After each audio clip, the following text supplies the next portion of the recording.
Siin on üks peenvigur nüüd. Devaldi montaažitrell. Tegu on siis gyroskoopilisel tehnoloogial põhineva trelliga, mis siis tähendab seda, et tal puudub reverse-nupp.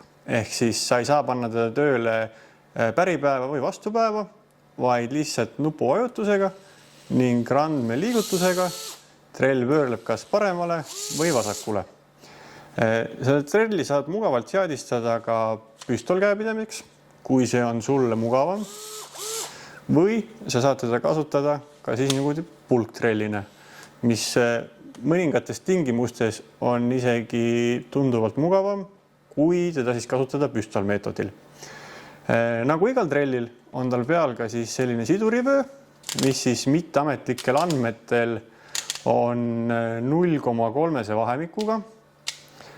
Ehk siis sidur rakendub iga 0,3 Newtonmeetri järelt kuni maksimumini välja, mis siis selle trelli puhul on 4 Newtonmeetrit. Trell ise on 7,2 voldi pealt, aga kuna see trell ei tarbi väga palju voolu ühe korraga, siis tegelikult selle ühe aku laadimisega sa saad teha päris kaua. Komplektis nagu ikka 2 akut, laadja ja kandekohver.